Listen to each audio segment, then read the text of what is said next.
learning something new that I'm really interested in, and you're getting those aha moments and you're making the connections and you're just in the zone of learning something new. You're in and it's all hyped up and fun and good energy, and that's sort of what I'm getting from this. There's lots of new ideas and connections going on here.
Hello, this is Weird Corvid, and we're going to be reading a sun print for around the time period of the waxing moon in Aquarius, 2026. This is the first reading I've done since my dog has died a few weeks ago, and so when I go to center myself now and get into the right mindset to do the reading, all I seem to be able to think about is her. But this reading is, I made the sun print for this time period, and I'm still going to try. But the reading may be a little shorter or a little different than I normally would. So bear with me with that. I'm going to still try, and however poignant or not it is, it'll go up, I guess.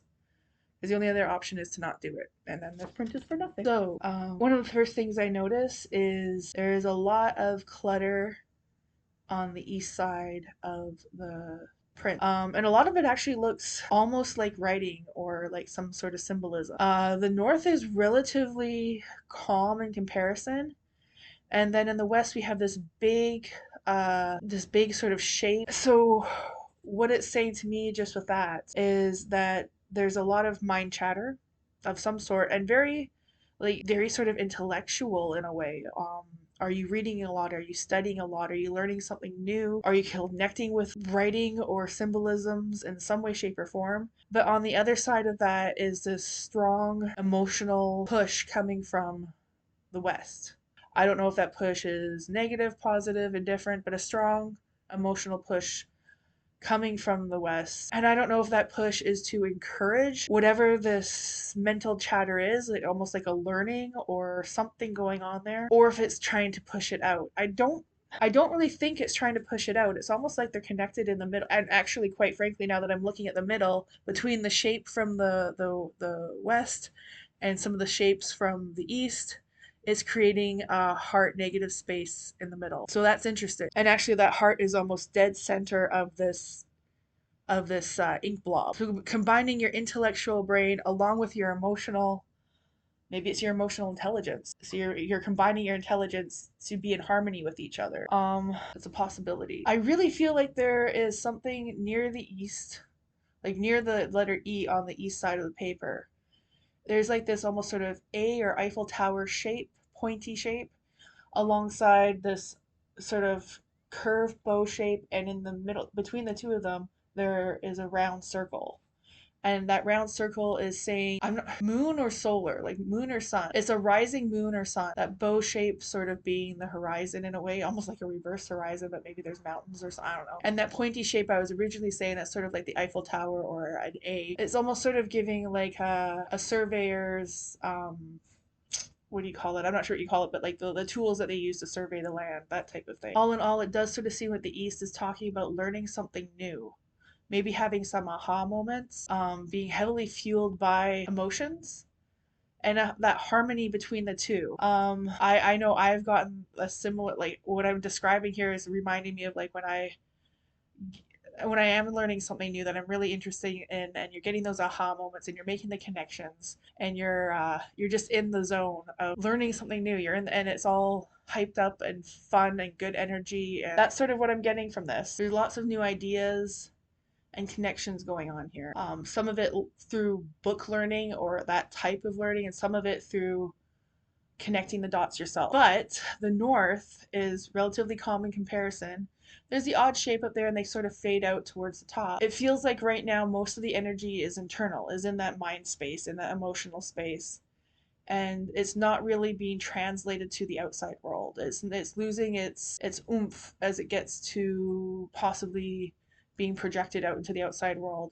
There's not a real direction for it yet. That doesn't mean that there isn't. There is probably the idea of some sort of direction for it, but it hasn't fully gotten there yet. So right now, this I think is primarily an internal whirlwind of aha moments right now. A little bit of that learning high. And in a way, from the south, it is not quite as calm as the north, but it's a little bit calmer slightly than the east and the west. It's almost sort of like you have these images kind of some of them sort of bubbling up a little bit from the south. So there is that sort of drive, a little bit of that passion.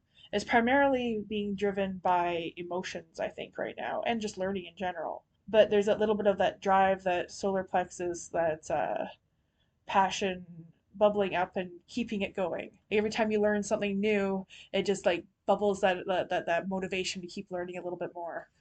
I feel like that's sort of coming up too. And one of the main symbols, if you want to call it that, images, shapes near that creates part of the eastern half of that heart shape. It's sort of looking like a giant E. So as far as letters going, as like if I was to pick out letters in this, so far I have an E and an A, and I definitely I took Japanese when I was like in grade 8, a very, very long time ago. I do not remember most of what I learned, but there are some characters there that look similar, and I could almost tell you what it was, but not quite. So there's something possibly going on there. If you know other symbols and letters from other languages and you see something, please let me know. If you're getting any sort of images here that I'm not saying or that you're connecting with, please leave a comment and let me know. I'd love to hear them. Any other interpretations of these images from here? Definitely a U as well. A U is in the letter U, and that heart in the middle. Possibly an R, and I'm also sort of getting the letter 7 with some of the bones crisscrossing. But yeah, let me know if you see anything else there that, and maybe it's not letters or numbers or symbols. Maybe it's just a vibe you're getting from it. I don't know. I would love to know.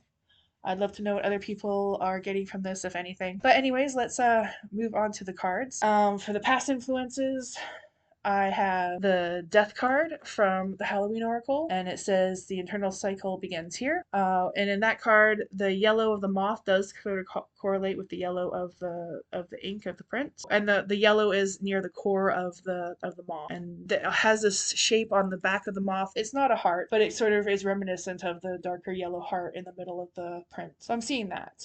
It's giving me the sort of vibe of that thought process, the aha moments, sort of elevating and taking their own life, taking off, flying, all that type of stuff. It's giving that vibe to me. But just like how the north is sort of chilling out with the energy, and some of those uh, shapes are sort of fading out near the top, seeming like they're not fully reaching the outer world yet. There's still sort of an internal thing going on. The moth, its head, its arms, its antenna are over the mouth of the moon. So the moon and its hidden knowledge, its moon is often associated with hidden knowledge, is still sort of silenced right now. There's the intellect there of the eyes, the expression of the eyes. There's definitely something going on there. But for this moment in time, it's still quiet. The death card that's just the imagery, but the death card, the book has some more to say of it. So I'm going to read that just in case somebody gets something more out of that. Do not be afraid if you pull the death card, as it simply means that something is falling away, or will do so, or you can begin strongly afresh. There's a great power in this clearing. If you pull this card at Halloween particularly, this message is stronger still, and you should actively celebrate this new beginning. So it's possible with the past energies that you had to do some clearing, which makes sense with some of the readings that we've had before this, and that has led to this new learning, this new opportunity to learn things. So you have possibly been clearing things out of the past, and then just this has been definitely a full internal process. Whatever this process is, it's very internal right now. So it hasn't been spoken too much about. You haven't spoken about it too much to others, or it's very an internalized thing for the moment. And it's possible that you've had to do some clearing out of your emotional internal space or your intellectual internal space, questioning things, all the rest of it to get to this point. The other card is from the Messenger Oracle deck, and this is again for the other past influences. And this is Know Your Fears, and it's this, I don't know if it's supposed to be a wolf or a bear or a lion, but some sort of beast animal, like wispy but strong, I guess, with red eyes. It's powerful, possibly intimidating, but not necessarily being aggressive. It just has a presence about it, a very strong presence about it. Could be intimidating. So this is past influences. Let's see what the book actually has to say about this. Know your fears. You have fears both big and small. Some fears is felt for good reasons. It serves to remind you to be cautious and not to take foolish and dangerous risks. Other fears you feel are but shadows that you have made real and given substance. They serve only to make you doubt yourself, to question your good judgment, to fear success, to restrict and to limit. Look within, know your fears, shine a light upon them, and see them for the shadows and mist that they are. So maybe it's your fears, or some sort of fears that you've had to clear out in order to have this moment where you can make connections. That is quite possible. And the blues of the, well, it's sort of grayish blue of the Know Your Fears card and the wispiness of it sort of tie in a little bit to the moon and the clouds around the moon of the death card to me. Just a little bit. Like the spheres can kind of be hiding out on the peripheral vision side of the moon or behind the moon or somewhere like that. So maybe whatever these fears or doubts are or limits you've put on yourself, restrictions. Maybe you've been working through them. Maybe you've started to clear some of them out. Maybe you've made some headway in that. And these are the past influences or the recent past, possibly long past. It's up to you who this resonates with. That's possibly what has led up to this moment of this very sort of harmonized aha moment. It seems like a high energy, but like a good high energy, not like not like an anxious high energy, but like wanting to learn more and like you just can't consume enough of this new knowledge or whatever it is. Like maybe it's a new skill that you're learning or something. You're very emotionally driven in this whatever it is, and you're very harmonious between your emotions and your learning. They're kind of meshing together in this moment. So the clearings of some doubts of yourself would possibly lead the way to clearing those out would possibly lead the way to having these breakthrough moments and everything sort of flowing again. So on the current influencers, possibly future influences side, we have the vampire card, and it says emotional intelligence. And in this card, the moon on this card is very, very almost the same color as the ink from the sun print itself. So there's definitely a correlation there. And it's interesting because the moon in this card is the background, but it is the highlight. It's the highlight colors, is the brightest colors. So it very much stands out. Besides the vampire's face, but even her face is, even though it's probably a little lighter than, well, some of the moon, it still looks darker than the moon. And there's still a little bit of hint of the shadows of the moon with the red, which is sort of linking up to the red liquid in her cup there. So it's like now the moon is no longer silenced. She's actually drinking and partaking of what knowledge, energy that moon has to offer her during this time period. And she does the gaze in her eyes. It could be threatening. You could view it as threatening, but I see it as more sort of like a knowing, almost like that when people say that they can see through you. It has that sort of vibe to her gaze, that emotional intelligence. So let's see what the book says. Should the vampire card appear in your reading, it may indicate that you are being drained in this way and the time has come for stronger boundaries. We need to be very aware of what gives us energy in our lives and what takes it away. We should be aware of needing people to need us and why we invite people like this into our homes, workplaces, and life, if indeed we have them around us. Developing emotional intelligence within ourselves helps us defend against this kind of emotional and psychic attacks and enables us to foster healthy, equal relationships of all kinds. So, were some of the things that we had to shed to get to this moment, things around creating boundaries with people that we maybe had, like this is almost indicating sort of like a codependent relationship in a way, or just having weak boundaries and then learning to have emotional intelligence to have the correct boundaries, whatever that may be for ourselves. That's sort of what that card is maybe indicating at. So these aha moments, the high energy of learning something new. Is it that we're learning something new, like we're learning how to, like we've delved into our own mental health and discovered some things about us, and now we're trying to implement stuff, we're learning new stuff, we're trying to implement that, and it's very heart driven because of, well, boundaries and learning about ourselves in a psychological type of way or an energetic type of way would be very energetically motivated. There'd be a lot of would be a very emotional motivated type of experience. There'd be a lot of emotions there to dig up and sort through.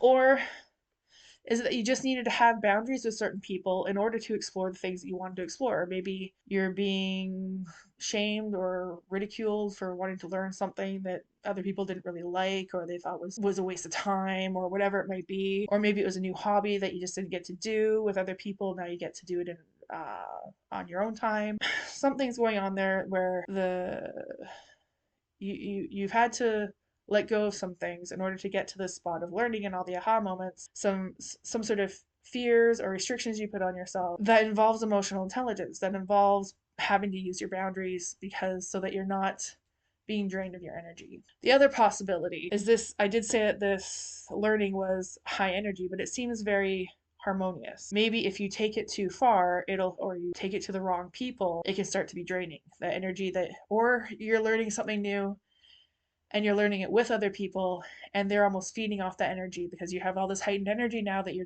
have to now learn to protect that energy. Yeah, not, it doesn't mean that you can't connect with people. Of course, one of the funnest things about learning stuff new is telling everybody else, and you know the crap out of them by telling them all this new stuff that you learned.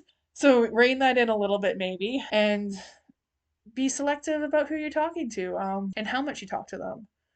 Maybe there's some people that don't need to know everything about you. But if you get the right vibe from them, you don't feel drained from them, then yeah, and they're interested. If they're interested in learning the stuff that you've learned, then yeah, it seems safe that you could talk to them. But also have your boundaries in place for the people that you do feel a little drained out with, the people that are given a little bit of red flags or even just sort of orange flags. You know, just sit back a little bit and like see how they respond and how much energy they're putting into the conversation. The other card that we have on the current or future possible influences is Know You Belong. And it's this little blue bat cat, or possible dragon cat because it has a little tail at the back. And this one, again, the yellow is showing up only in its eyes. It's the only spot. And its eyes, again, are very sort of knowing, but not necessarily in the same way as the vampire's eyes. The vampire's eyes are like they see through you, whereas the cat's eyes are still very knowing, but it's almost more, it's a little bit more patient. Like they're waiting for you to get the aha moment. They're waiting for you to connect. They're waiting for you to, they're sitting back and watching for you to make that connection. At least that's the vibe I'm getting from the cat. So I'll read from the book. And interestingly enough, the cat, the Knowing You Belong, is card 19, and the Know Your Fears card is card 20, so they're right next to each other in the book. And I did shuffle the deck. I totally shuffled the deck. It's been shuffled many times since I bought it. So the paragraph in the book is, you have place, you have purpose, you are special, do not change who you are just so others might accept you. Do not dishonor your truth by allowing someone else to tell you who you must be. Change made just so you fit in the expectations or social criteria of a clique or group does not honor you. You do not need to change in order to belong. You are a blessed child of Gaia and Great Spirit and belong simply because you are. So I guess, yeah, that basically goes along with this. It's good advice at any point in time in your life. Maybe you're learning stuff that's new and you want to explore with people in a group, whether it be online or in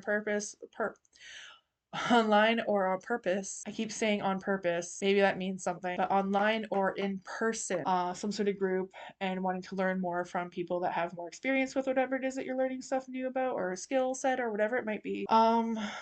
You're all amped up for it. I can see how you would want to like impress people and all the rest of it, but no, like just be who you are and don't let them. When I look at don't let them gaslight you. I don't know why gaslight has become a thing that really wanted to come out, but I'm not.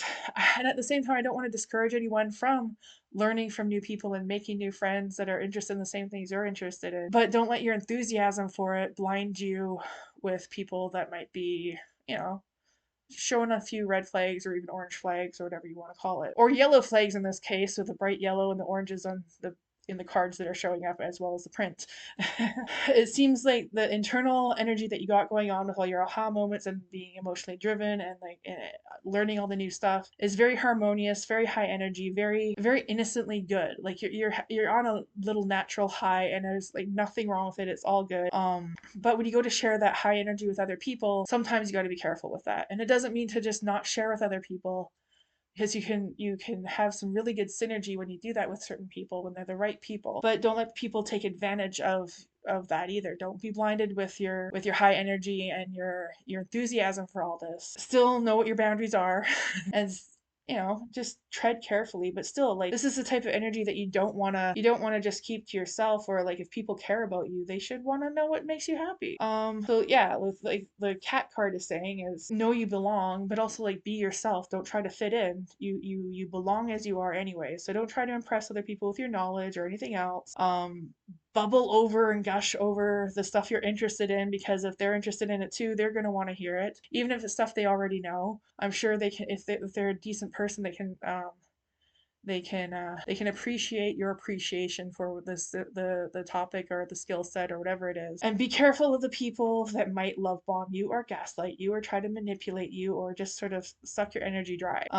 In any new endeavor, any new group, any new hobby, any new something like that, there's gonna sometimes just be people like that there that are the ones that like wait for the newbies, right? Those are the people like it's good to have the people there that I want to like introduce you and show you around and like take you under their wing a little bit.